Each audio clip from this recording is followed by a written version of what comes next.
bendiga, hermanos. Es un gusto poder compartir nuevamente con ustedes. Y qué bueno es Dios que nos ha dado un día más de vida para reunirnos, para escuchar su palabra, para darnos un tiempo en nuestra semana de poder adorar su nombre, ¿verdad? Y qué bueno es Dios que nos ha permitido reunirnos nuevamente hoy, hermanos. La verdad que es un gozo y una alegría poder venir entre semana y escuchar su palabra, meditar en ella, cantar a Dios. Y ciertamente es especial, ya que aprendemos de muchas cosas, ¿verdad? Aprendemos a depender de Él, aprendemos a escucharle, a seguirle.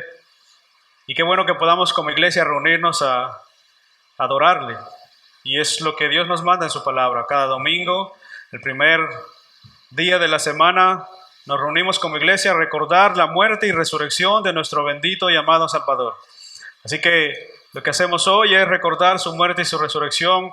Lo hemos hecho a través de cantar, a través de glorificar su nombre, a través de alabanzas, de himnos a su nombre.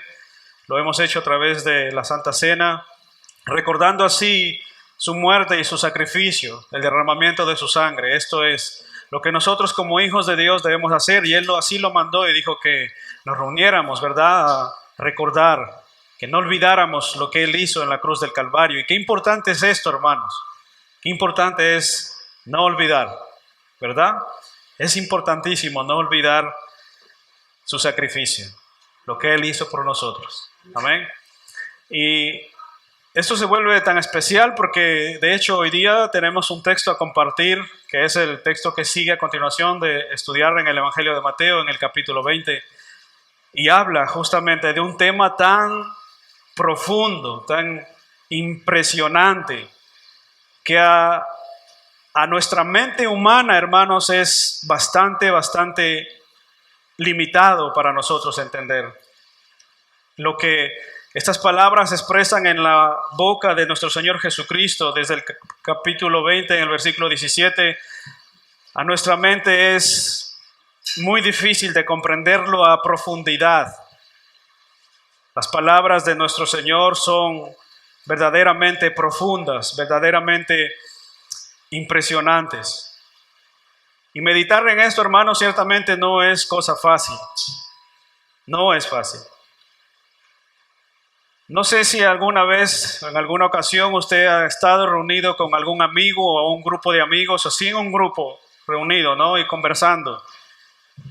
Imagínese usted, hermano, que alguien diga, de entre el grupo que está reunido, diga: voy a morir, y voy a morir con una muerte bastante terrible, bastante dura, lenta, agónica.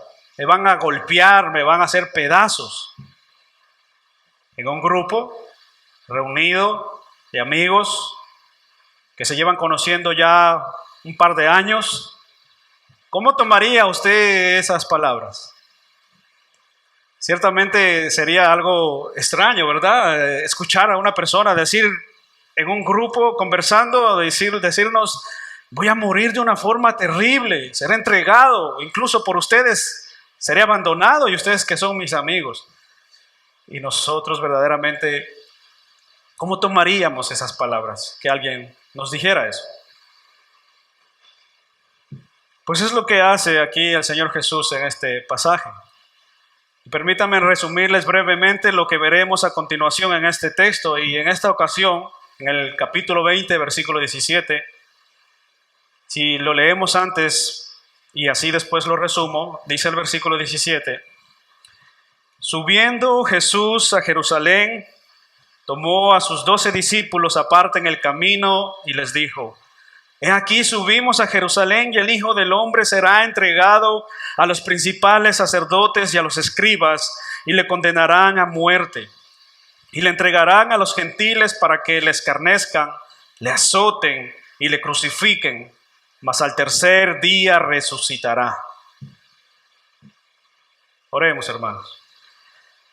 Señor, ciertamente, como decía al inicio, es a nuestra mente es bastante difícil que podamos llegar a comprender el sufrimiento, la angustia, la agonía de lo que tú estabas diciendo en este momento, Señor. ¿Cómo es posible que el Dios Santo abandone su trono y esté pronunciando estas palabras, diciendo que iba a morir, iba a ser azotado, iba a ser crucificado como un vil pecador?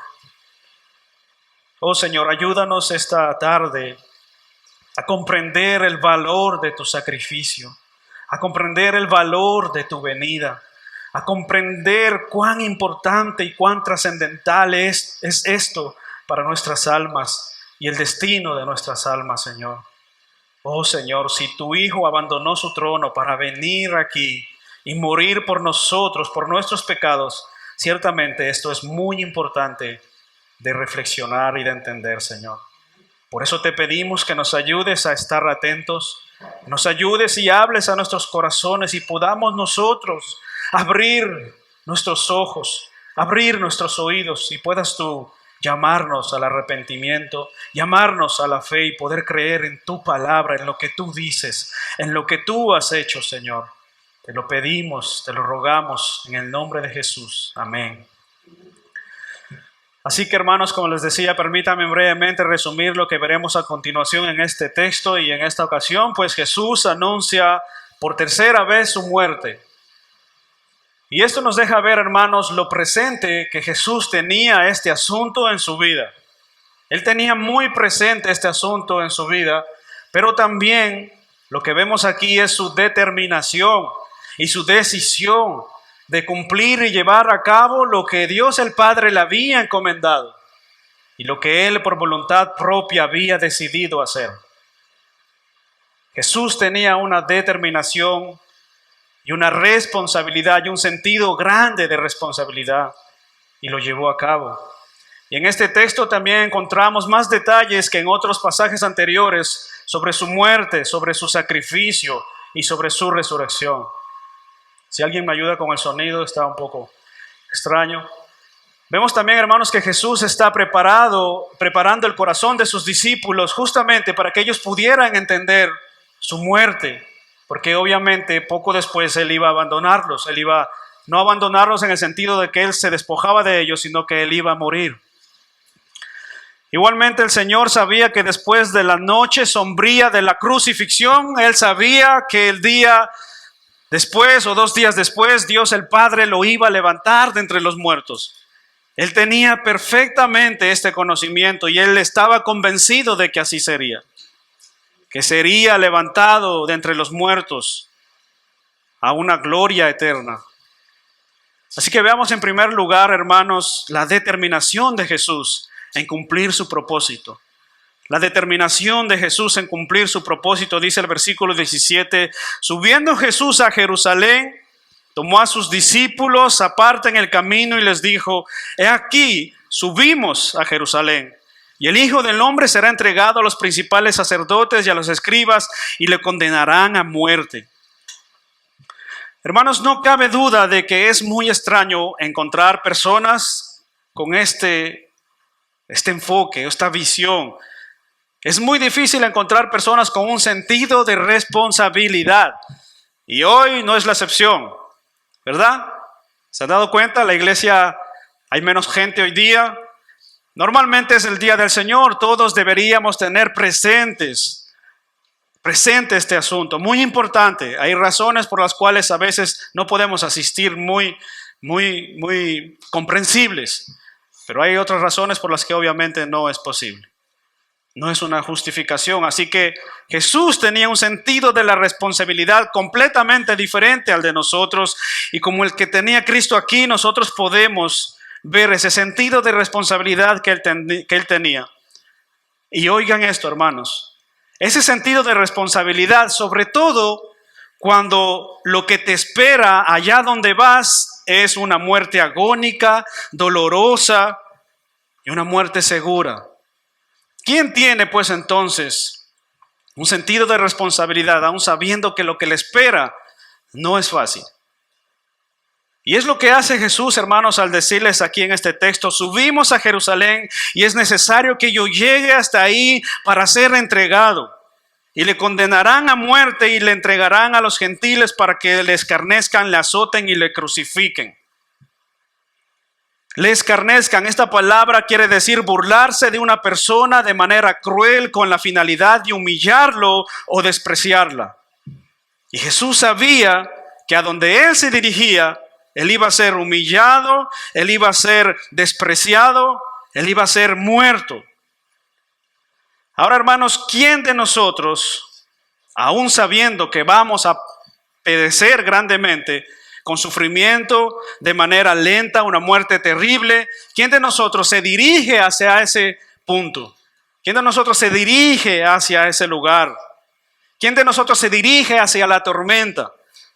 Por lo general nosotros, por un sentido común, humano, lo que hacemos es alejarnos de la tormenta. Nosotros no nos acercamos ni nos aproximamos a la tormenta. Nosotros nos alejamos del sufrimiento, del rechazo, de la humillación. Hermano, nosotros no aceptamos ni una burla, ni un desprecio, y menos una humillación. Nos duele el orgullo y nos duele el alma cuando alguien hace algo contra nosotros, ¿verdad? Pero Jesús no es así. Él no se detiene, Él no esquiva esto, Él va hacia allá, Él está determinado, Él está enfocado. Él dice: vamos a Jerusalén y vamos a ir hacia Jerusalén.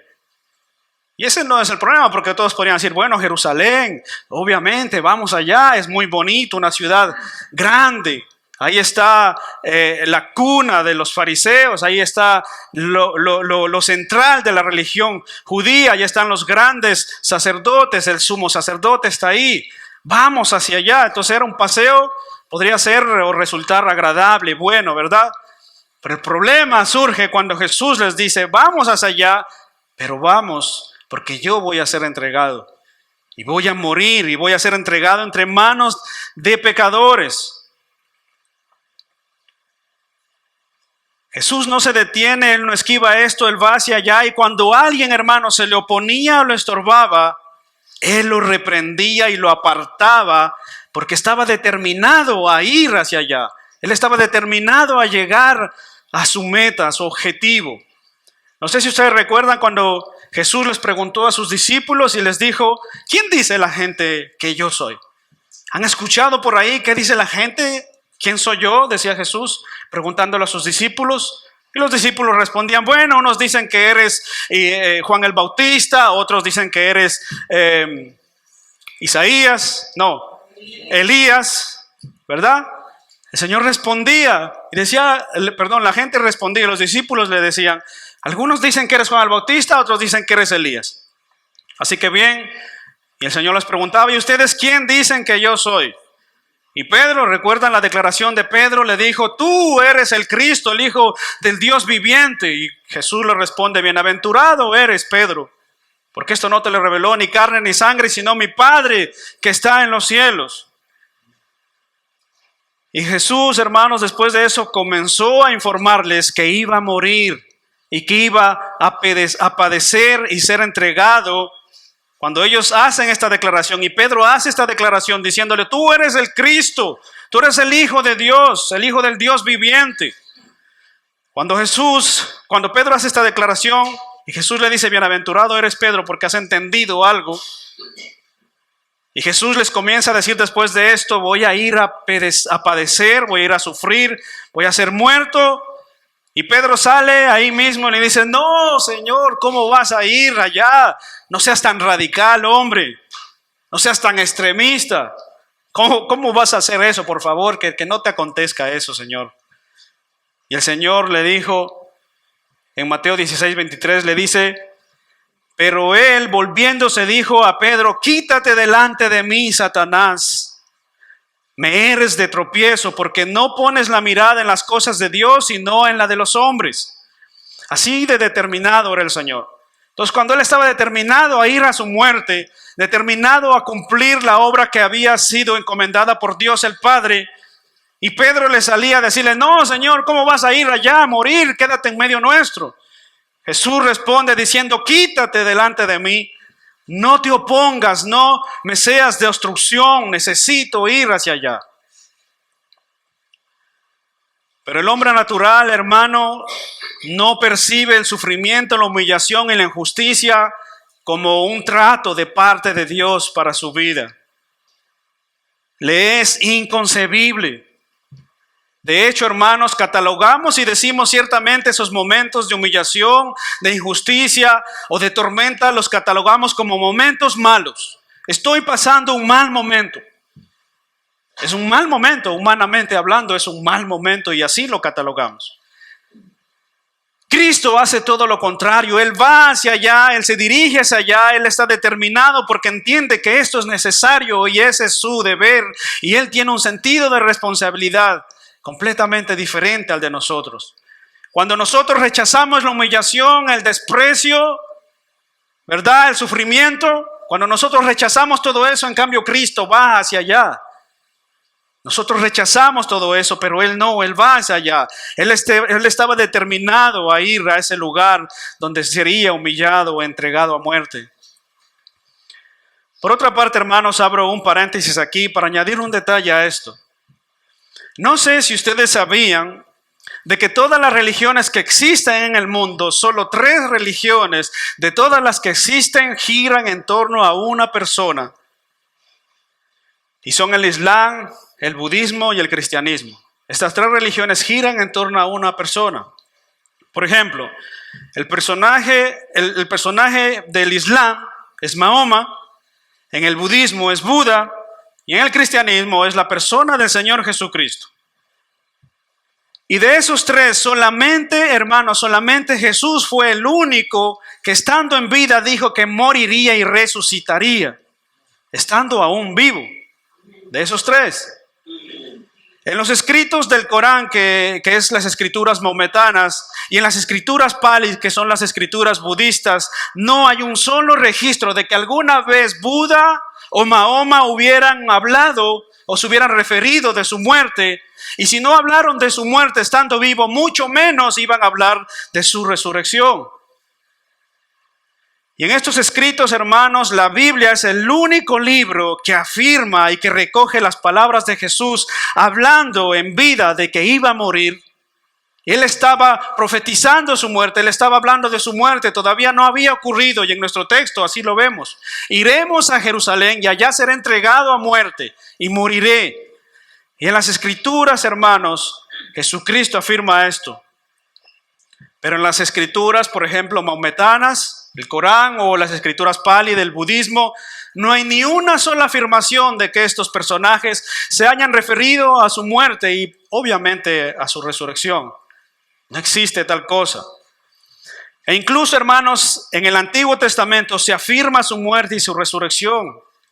Aun cuando Cristo no había aún venido, ya la Escritura anunciaba la muerte de nuestro Salvador. De las profecías más conocidas en las Escrituras hebreas sobre la muerte del Mesías, sin duda se destacan el Salmo 22 e Isaías 53 del siervo sufriente. Ustedes recuerdan Isaías 53, ¿verdad? El Salmo 22 es especialmente sorprendente, ya que predijo numerosos elementos independientes acerca de la crucifixión de Cristo 1000 años antes de que Cristo fuera crucificado. 1000 años antes. Isaías 53 es la profecía mesiánica clásica, como decía, conocida como el siervo sufriente, y también narra la muerte del Mesías por los pecados de su pueblo más de 700 años antes de que ocurriera. Y lo narra y lo detalla con mínimos detalles. El Mesías será rechazado, Isaías 53, se cumple en Lucas 13:34. La muerte del Mesías será el sacrificio sustituto por los pecados del pueblo, Isaías 53. El Mesías enmudecerá en presencia de sus acusadores, Isaías 53:7. El Mesías será sepultado entre los ricos, Isaías 53:9. El Mesías estará con pecadores en su muerte, Isaías 53:12. Constantemente la Escritura nos muestra evidencia tras evidencia tras evidencia de la muerte y crucifixión de Cristo, del padecimiento de Cristo antes de que ocurra. Y estamos hablando 700 años antes. Hermanos, usted puede consultar cualquier fuente externa a la Biblia. Incluso puede consultar cualquier fuente, como decía, de las Escrituras, de las otras religiones que tienen como personaje central un hombre, y ninguno de estos hombres ha afirmado tal cosa alguna vez estando vivos. El único que fue capaz de pronunciar tales palabras fue Jesucristo. Y él dijo de sí mismo: ahora vamos a Jerusalén, y el Hijo del Hombre será entregado entre los jefes y sacerdotes, y en las manos de estos pecadores ellos lo condenarán a muerte y lo entregarán a los gentiles para que se burlen de él, lo azoten y lo crucifiquen. Pero al tercer día resucitará. Y esto lo dijo Cristo estando vivo, y las profecías del Antiguo Testamento así lo anunciaban. Otro detalle especial, hermanos, y muy breve, para no cansarles con esta historia, pero no menos importante, es que solo Cristo dijo que moriría por los pecados de sus seguidores como sacrificio y medio de salvación para ellos. Solo Cristo dijo que moriría por los pecados de sus seguidores como sacrificio y medio de salvación para ellos. Ni Buda ni Mahoma hacen esto, ya que la salvación que ellos ofrecen o que la salvación que estas religiones ofrecen se centran en las obras que la persona puede hacer. Así que, como dijo alguien en alguna ocasión, en la tumba de Mahoma están los restos de Mahoma y en la tumba de Buda están los restos de Buda, pero solo la tumba de Cristo está vacía hasta el día de hoy. Porque como dijo él mismo, iba a resucitar, y así fue. Y podemos concluir, hermanos, que solo quien tiene la capacidad y el pleno conocimiento, de que resucitaría, podía pronunciar tales palabras. Juan 11:25 dice: yo soy la resurrección y la vida, y el que cree en mí vivirá aunque muera. Y todo el que vive y cree en mí no morirá jamás. ¿Crees esto? Yo soy la resurrección y la vida. Hermanos, nadie que no esté consciente de esas cosas o tenga el pleno conocimiento de que iba a morir y a resucitar, podría pronunciar tales palabras. Como les decía al principio en mi introducción, un grupo de amigos podían hablar de estas cosas, ¿verdad? Y alguien podría salir diciendo que iba a morir o cualquier cosa. Pero a nadie se le ocurrió que iba a resucitar. A nadie se nos ocurriría eso. Podríamos decir: yo soñé que voy a morir de una caída de avión o un accidente de auto. Y soñé que me va a pasar esto y esto otro. A veces ha habido charlas que uno puede conversar de algún sueño donde una fatalidad nos ocurre. Pero jamás se nos pasaría por la mente decir que vamos a resucitar de entre los muertos. Y esto es lo que pasaba con estos hombres. Jamás se recogen sus escritos, por más antiguos que sean. Y los escritos budistas son muchísimos, bastante antiguos. Y no hay un solo registro de palabras acerca de su muerte o su sacrificio o su resurrección. El cristianismo así lo afirma. Cristo lo afirmó con sus propias palabras. Y las profecías 1000 años antes, 700 años antes, por medio de Isaías, confirman esto. Veamos entonces, en segundo lugar, hermanos, el sacrificio de Cristo no fue premeditado, sino soberanamente orquestado. El sacrificio de Cristo no fue algo premeditado por los sacerdotes o los escribas o los romanos, sino que fue soberanamente orquestado por Dios el Padre. En este punto es importante destacar a quiénes fue entregado Jesucristo. Dice el texto, ¿a quiénes fue entregado? Dice el texto: a los jefes de los sacerdotes y a los maestros de la ley. Ellos los condenarán a muerte. Fueron los principales sacerdotes y maestros de la ley los que condenaron a Jesucristo. Y normalmente eran ellos los que debían haber conocido el mínimo detalle y de haber reconocido ciertamente al Mesías cuando hubiera venido. Y el problema es que estos hombres ni lo vieron ni lo identificaron cuando Él llegó, sino que lo que hicieron es matarlo. Aquellos para quienes el pueblo, hermanos, eran los primeros, los sacerdotes y los fariseos, Para el pueblo ellos eran los primeros, ellos eran los principales. Recuerdan, no sé si ustedes recuerdan en capítulos anteriores cuando Jesús les decía, los primeros serán postreros y los postreros serán primeros. ¿Recuerdan? Mateo 19. Para el pueblo, los fariseos, los sacerdotes, para ellos eran ellos los primeros. Ellos eran los principales y ellos eran los que irían delante. Para el pueblo judío, los sacerdotes y los fariseos eran un ejemplo de vida. Seguían sus costumbres, ¿verdad? Entonces para ellos eran los primeros en entrar al reino de los cielos. Pues los sacerdotes, los fariseos y maestros de la ley, hermanos, eran así considerados, y Cristo les dijo de ellos que estos eran considerados para el pueblo como primeros, pero en realidad iban a ser y serán los últimos.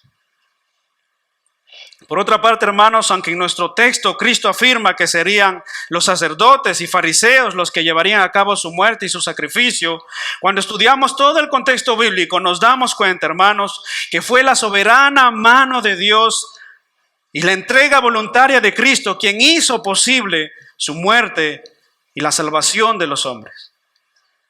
Así que no fueron los hombres en última instancia quienes orquestaron la muerte de Cristo, sino que fue la voluntad, la soberanía de Dios y la entrega voluntaria de Cristo por amor a su remanente, por amor a sus escogidos. Así que Cristo no cae, hermanos, como una víctima de los fariseos y sacerdotes, sino que Él voluntariamente lleva a cabo esta obra de redención del hombre. Cristo no cae como una víctima, Él voluntariamente se dirige hacia allá. Es lo que dice nuestro texto, ¿verdad? Dice, vamos hacia allá.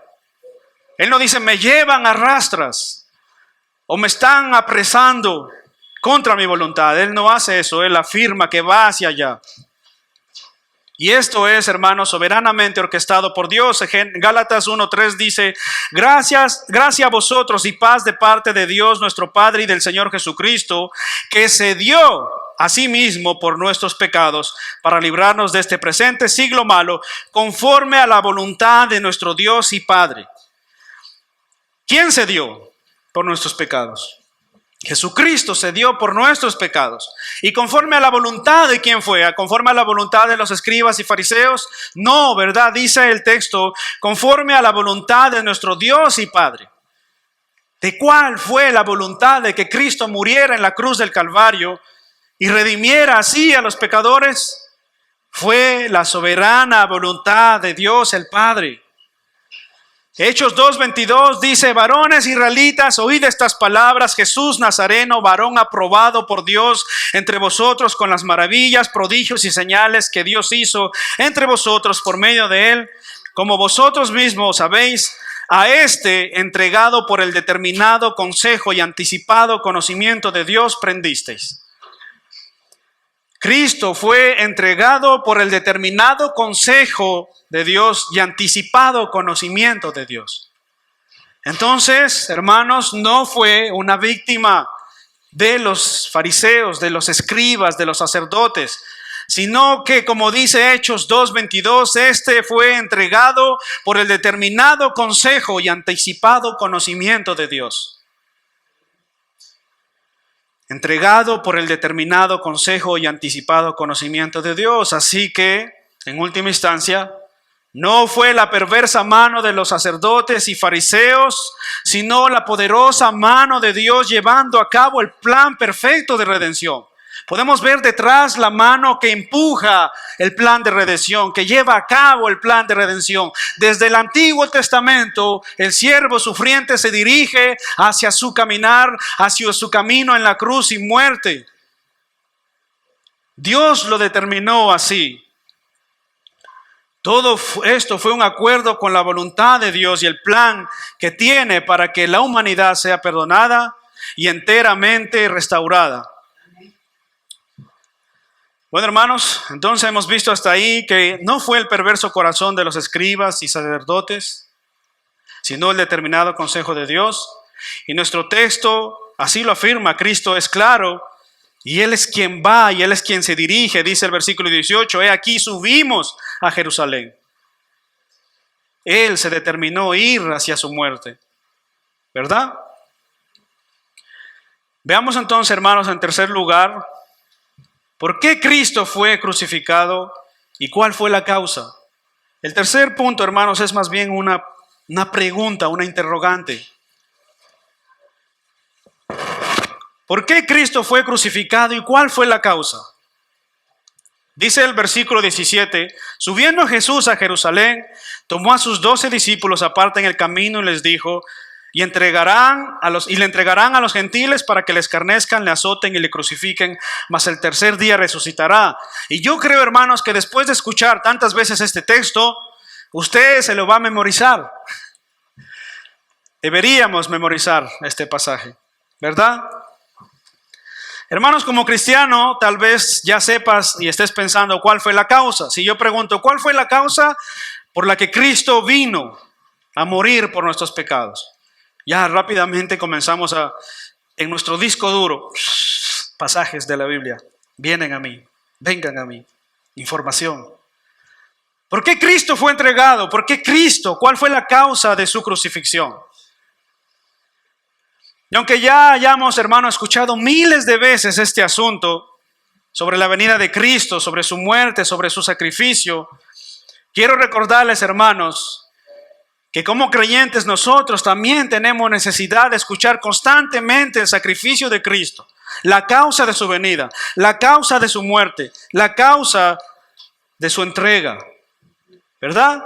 Porque es un asunto urgente. Es un asunto urgente, aun si eres cristiano, es un asunto urgente. Ahora, hermanos, si para nosotros que somos cristianos es un asunto urgente escuchar la venida, la causa de la venida de nuestro Señor y Salvador, ¿cuánto más para una persona que no tiene a Cristo? Tiene que saber que ciertamente es importante, es urgente, es un sentido de carácter urgente escuchar la causa de por qué Cristo vino, cuál fue la causa. No la causa peruana, la causa de que Cristo haya venido. Amén.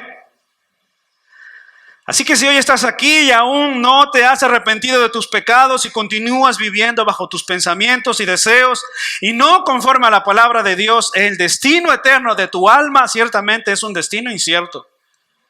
Es un destino peligroso. Es un destino verdaderamente tenebroso, de tinieblas, oscuro. Así que respondamos a la pregunta de por qué fue que Cristo tuvo que venir y morir en una cruz. Aquí le voy a pedir, hermanos, un poco de paciencia. Y qué bueno que estamos pocos porque tenemos un poco más de paciencia, ¿verdad?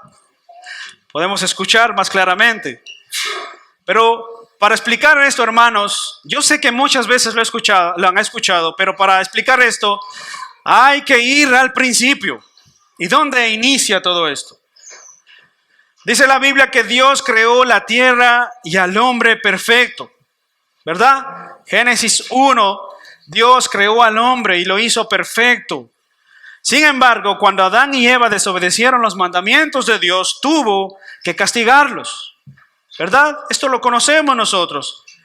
Un juez que perdona a los infractores no es un juez justo, ¿verdad? Si alguien comete una infracción y un juez lo perdona, no está siendo justo. Tiene que cumplir y llevar a cabo la ley y aplicar la ley que requiere para ese caso. De la misma manera, hermano, pasar por alto el pecado haría injusto al Dios Santo. Entonces Dios no podía pasar por alto su ley, lo que Él había determinado, ¿verdad? La muerte es la causa o la justa consecuencia de Dios por el pecado. Dice Romanos 6:23, porque la paga del pecado es muerte. Así que era esa la ley aplicada para toda persona que pecaría. Entonces, como Adán y Eva desobedecieron y pecaron, la ley de Dios decía que la paga del pecado es la muerte. Esa es su ley. Y puede que digas, oh no, Señor, usted se equivocó, yo no soy pecador, yo soy un hombre cristiano, voy a la iglesia, llevo mi Biblia debajo del brazo, incluso predico los domingos en la iglesia. Hermanos, desde el pecado de Adán, cada ser humano ha sido culpable por desobedecer las leyes justas de Dios, ya que se nos ha imputado su desobediencia, porque Adán es el representante de toda la humanidad. Nos guste o no nos guste, así es. Romanos 3:23 dice, por cuanto todos pecaron, y ese todos es imputado justamente a causa de la desobediencia de Adán y Eva. Se nos es imputado por cuanto todos pecaron. Y esta pregunta es clásica. ¿Quién de nosotros estaba en el huerto del Edén? Ninguno. Pero se nos es imputado ciertamente su culpa, su pecado, su desobediencia. Ahora, ¿qué es pecado? ¿Alguna vez se ha preguntado qué es pecado? Bueno, lo que hacemos todos los días podríamos responder, ¿verdad? ¿Qué es pecado? Yo no, ¿qué es eso? A ver, déjeme busco en el diccionario, hermano, porque no tengo ni idea. Yo de hecho de eso no sé. No, ¿verdad? ¿Qué es pecado? Pecado no es solamente, hermano, acciones graves como el asesinato, el adulterio, las borracheras, que son pecados escandalosos, ¿verdad? Entonces la gente cuando cataloga el pecado lo cataloga de esta manera. Los borrachos, los fornicarios, los adúlteros. Uy, yo no me junto con esa gente. ¡Qué miedo! Hermanos, pecados también incluye la avaricia, el odio, la mentira, el engaño, el orgullo, el griterío, los pleitos, las peleas, la soberbia. También es pecado. Eso también es pecado, no solo el adulterio, la fornicación, la borrachera, la drogadicción, la homosexualidad, el lesbianismo. ¡Ay, Dios me libre de esas cosas! Eso no solamente es pecado, también la avaricia, el odio, el rencor, la falta de perdón, las peleas, los pleitos. A causa del pecado, hermanos, todos merecen la muerte. Es decir, estar separados eternamente del Dios infinito. ¿Por qué? Por causa de nuestra desobediencia y por causa de su ley. Así que según la ley de Dios, esto coloca a toda persona que no vive según los mandamientos de Dios, sino según sus propios deseos y pensamientos, como una persona que merece ser juzgado por Dios. Esto coloca a toda persona bajo el escrutinio de Dios y que un día se presentará delante de Dios, del Dios justo, del Dios santo, a recibir su merecido. Y nosotros como pecadores, hermanos, inclinados al mal continuamente, nunca podríamos satisfacer las demandas de Dios o del castigo de Dios por buenas obras. Eso lo hemos escuchado 1000 veces, ¿verdad? El castigo de la ley de Dios tenía que venir sobre los pecadores, porque esa era su ley. Pero, hermanos, no fue así, sino que ¿sobre quién recayó la ira de Dios? ¿Sobre quién recayó la ira de Dios? Aunque Dios expulsó a Adán y a Eva, hermanos, en el jardín, no los dejó sin esperanza, sin consuelo, sin reconciliación, sino que prometió que enviaría a un Salvador. Dios no dejó a la humanidad abandonada. Dios no dejó a Adán y Eva en sus pecados. No los abandonó, sino que prometió que enviaría a un Salvador. Y ese Salvador es Cristo. Y sobre él recayó la ira de Dios en la cruz. Él sufrió y recibió la ira y el castigo que tú y yo merecíamos por nuestras transgresiones, por nuestros pecados, por nuestra desobediencia. Él recibió nuestro castigo, Él recibió nuestras cargas, nuestros pecados. Él recibió que la paga del pecado era la muerte, que la ira de Dios está contra el pecador. Él lo recibió. Y en esto, hermanos, radica la belleza del evangelio, del plan perfecto de Dios. En esto radica. Dios mismo proveyó el único sacrificio. Dios mismo proveyó a su Hijo Jesucristo para expiar los pecados de su pueblo. El perfecto Hijo de Dios cumplió el requisito perfecto de la ley perfecta de Dios. El perfecto Hijo de Dios cumplió la ley perfecta de Dios. Y pudo así ofrecerse como sacrificio para pagar nuestros pecados y nuestras deudas. Segunda de Corintios 5:21 dice: al que no conoció pecado, por nosotros lo hizo pecado, para que nosotros fuésemos hechos justicia de Dios en él. A quien no conoció pecado, ¿de quién está hablando este pasaje? De Jesucristo, ¿verdad?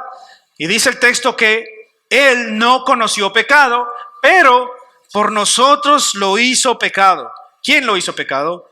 Dios el Padre. Por nosotros lo hizo pecado. ¿Para qué? Ese es el resultado, para que nosotros fuésemos hechos justicia de Dios en Él. ¿Cómo somos hallados justos entonces? Por medio del sacrificio de Cristo en la cruz del Calvario. ¿Se dan cuenta? ¿Por qué? Porque se hizo pecado por nosotros. Así que cuando el profeta Juan el Bautista lo vio, exclamó, Juan 1:29, he aquí el Cordero de Dios que quita el pecado del mundo. Esa fue la exclamación cuando él lo vio. He aquí el Cordero de Dios que quita el pecado del mundo. Así que, mi amigo, mi amiga, hermano que nos escuchas y estás aquí presente, déjame decirte que la única manera de que tus pecados sean perdonados es que aceptes la culpabilidad heredada de Adán. Eso es paradójico. La única manera de que tus pecados sean perdonados es que aceptes la culpabilidad de Adán. Te arrepientas de tus pecados y vengas a Cristo para aceptar así la imputación de su justificación. En otras palabras, aceptando la culpa heredada de Adán y como consecuencia aceptamos la justificación por medio de Cristo. Si aceptamos la culpabilidad de Adán, heredada por su desobediencia, entonces podemos aceptar la justificación por medio de Cristo. O si no, todo lo contrario, rechazamos la culpabilidad heredada de Adán porque podemos decir y argumentar, yo no pequé, yo no estuve en el huerto del Edén. Fue Adán y Eva quien pecaron. ¿Por qué se me va a imputar a mí esa culpa?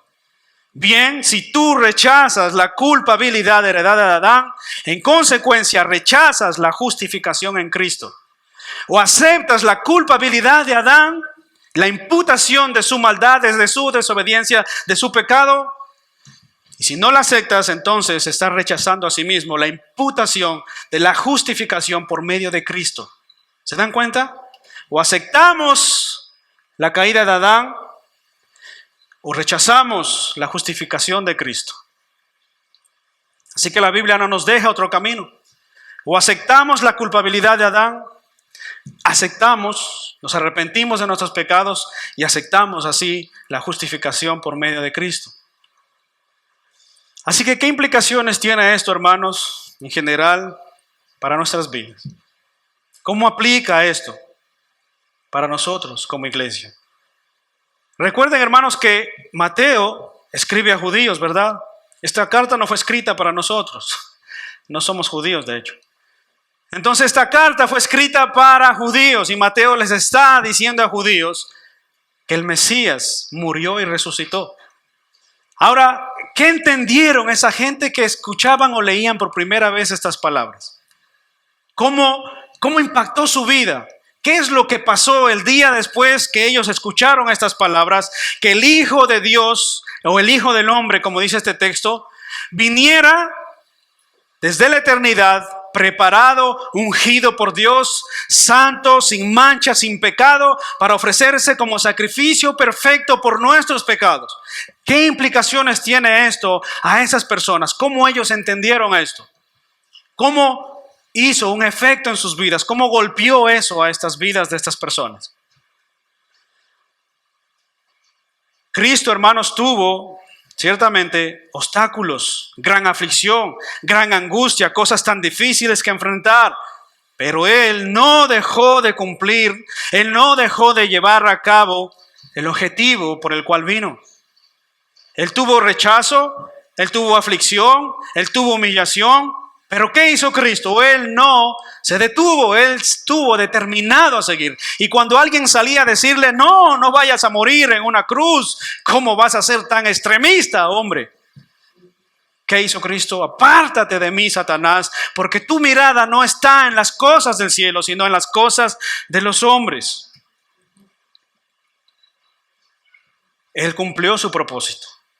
Y nosotros como iglesia debemos tomar este claro ejemplo de Cristo y entender que tendremos dificultad, habrá sufrimiento, habrá adversidad, gran tropiezo seguramente, Pero eso no debe detenernos de llevar a cabo el propósito de cada uno de nosotros o en conjunto como iglesia, y es glorificar el nombre de Cristo. Glorificar a Dios en nuestras vidas. Hermano, ¿has sentido rechazo? ¿Has sentido oposición? ¿Has sufrido últimamente? ¿Qué te ha acontecido ahora últimamente? ¿Has sufrido adversidad? ¿Has sufrido sufrimiento? ¿Has tenido angustias? Ciertamente esto no debe detenerte para cumplir el propósito de Dios. No debe detenerte para glorificar su nombre. Nosotros como iglesia en conjunto, en comunidad, debemos llevar a cabo esta obra. ¿Se dan cuenta? ¿Y esto por qué, hermanos? ¿Porque somos fuertes tal vez? ¿Somos perfectos nosotros? ¿Somos santos tal caso? No, ¿verdad? ¿Quién hay fuerte en medio nuestro? O como dice Pablo, ¿quién es sabio en medio nuestro? ¿Quién es fuerte y entendido en medio nuestro? Nosotros no somos fuertes, no somos ni perfectos, no somos ni santos, somos un grupo de pecadores reunidos a glorificar el nombre de Dios. Y que hemos entendido y aceptado que somos pecadores. Y de hecho por eso estamos hoy aquí. Porque entendemos que somos pecadores. Nosotros no somos perfectos ni santos, sino que Cristo, hermanos, sí es perfecto, santo y justo. Él sí es. Él sí es. De manera que cuando alguien nos vea a nosotros, que no vea nuestras imperfecciones, aunque son muchas, ¿verdad? Sino que ¿qué debe ver en nosotros la gente? ¿Qué debe ver en nosotros? ¿De qué estamos hablando en este tema? De la muerte, pasión y resurrección de Cristo. Estamos hablando de una resurrección, de una nueva vida. ¿Qué debe ver en nosotros el mundo en la iglesia de Cristo? A Cristo debe ver una nueva vida, una vida nueva, que andemos en novedad de vida. Eso es lo que debe ver el mundo. Cómo nos conducimos en nuestros hogares, en nuestros matrimonios, en la sociedad en la que vivimos.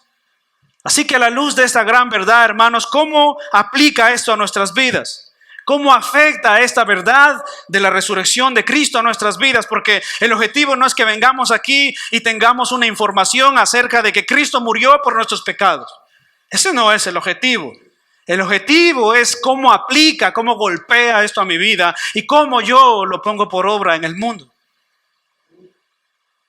Así que a la luz de esta gran verdad, hermanos, ¿cómo estamos viviendo nosotros como creyentes? ¿Cómo estamos viviendo nosotros como cristianos? ¿Cómo vivimos, hermanos, como cristianos en este mundo lleno de tinieblas? ¿Estamos viviendo en novedad de vida o hemos olvidado que Cristo murió ya por nuestros pecados? ¿Seguimos todavía acarreando nuestros pecados allá donde vamos o ya los hemos soltado? ¿Seguimos acarreando nuestros pecados o nos hemos olvidado que ya Cristo fue crucificado por nuestros pecados? Y lo que nos llama es a abandonar nuestro viejo hombre, a despojarnos del viejo hombre. ¿Verdad? Es a eso que nos llama el Señor. O tal vez acaso hemos olvidado que Cristo murió entonces ya por eso. ¿Cómo luce esta novedad de vida en nuestra vida cotidiana como ciudadanos de este país? ¿Cómo luce nuestro cristianismo? ¿Cómo brilla el evangelio de Jesucristo ahí en la ciudad donde vives? En el país en el que te encuentras. ¿Cómo luce el evangelio glorioso, resplandeciente, maravilloso de Cristo? ¿Cómo luce este evangelio glorioso de Cristo en nuestras vidas? ¿Cómo está luciendo? ¿Cómo está surtiendo el efecto en aquellos que te rodean? En tus vecinos, en tu hogar, en tu familia, entre tus familiares más cercanos. ¿Cómo está luciendo? ¿Cómo vivimos en esta sociedad? ¿Cómo mejora nuestra estancia en esta tierra pasajera, esta sociedad tan corrupta en la que vivimos? ¿Cómo ha mejorado, hermano, hermana, tu vida a esta sociedad? ¿Está teniendo una repercusión o estás contribuyendo más a la corrupción de esta sociedad? ¿Te has preguntado alguna vez esto? ¿Cómo estás contribuyendo tú, jovencita, jovencito, en tu escuela, con los amigos que te rodeas? ¿Estás contribuyendo para un cambio, para una transformación? ¿O estás contribuyendo para un corromper más de la sociedad? ¿Cómo estamos afectando al mundo? ¿Se dan cuenta, hermanos? El objetivo no es que vengamos y recibamos información, ¿verdad? es importante entender por qué Cristo murió.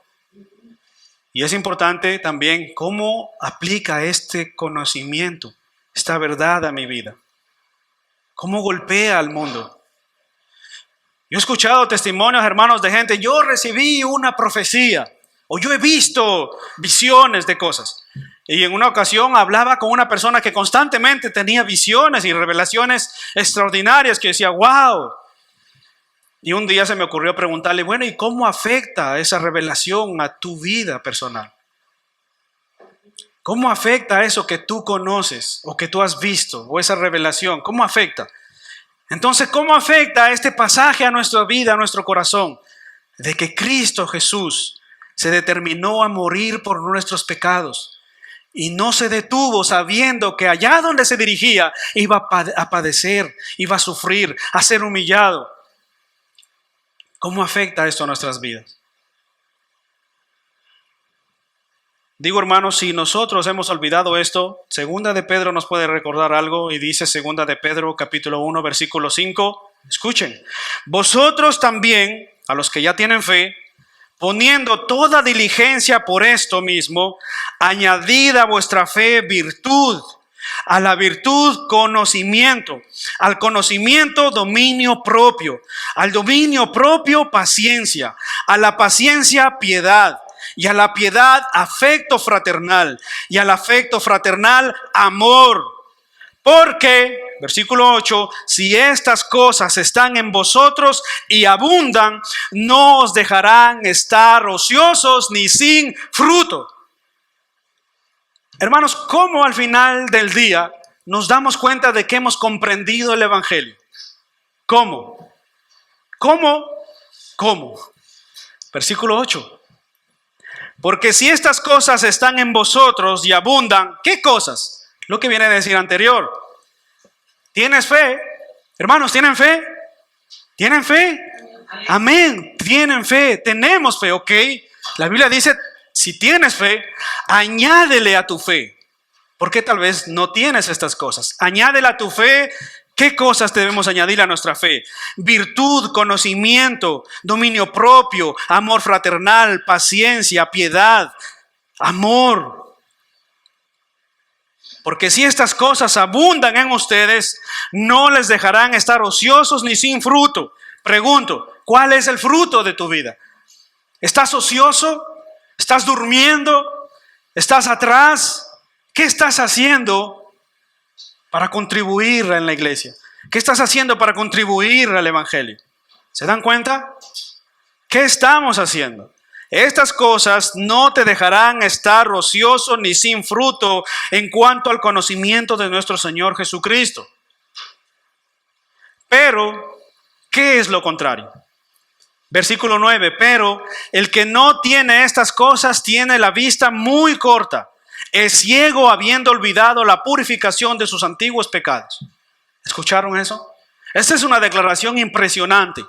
Para todos aquellos de nosotros que decimos, yo creo en Cristo, creo en su crucifixión, creo en su muerte y creo en su resurrección. Ok, estás añadiendo fe, a tu fe virtudes como el conocimiento, el amor fraternal, el dominio propio, la paciencia, el amor. ¿Le estás añadiendo eso a tu vida? Sí, hermano, ok. ¿Y cuáles son los frutos? Permíteme verlos. ¿Cuáles son los frutos de esto? Porque si tú no estás haciendo esto, dice la Escritura, al versículo 9, porque el que no tiene estas cosas tiene la vista muy corta, es ciego, habiendo olvidado la purificación de sus antiguos pecados. Ha olvidado. ¿Se dan cuenta? He olvidado, si no estoy produciendo estos frutos, he olvidado la purificación de mis antiguos pecados. Entonces todavía continúan ahí.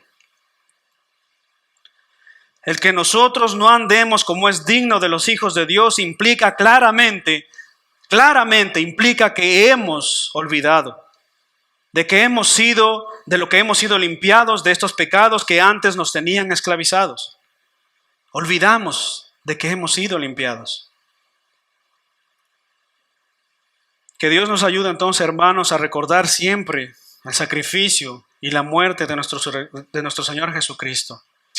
Que Dios nos ayude a recordar su sacrificio en la cruz del Calvario. Pero oigan, hermanos, escuchen esto. Aunque hoy seamos pocos, todo cambia cuando una mente y un corazón entiende esta gran verdad. Escucha, hermano, esto es simple. Entiende una cosa. Nosotros todos éramos pecadores. Merecíamos un destino incierto.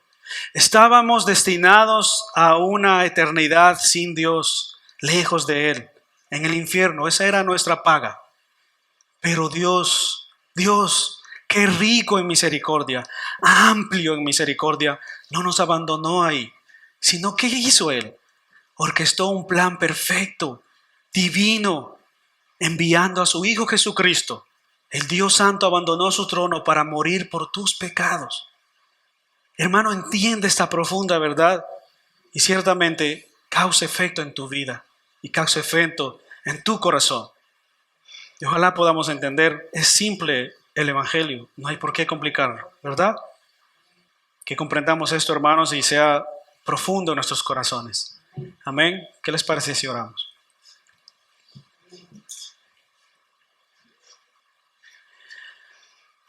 Oh Señor, te damos gracias por este momento y este día que tú nos permites recordar tu muerte y sacrificio en la cruz del Calvario.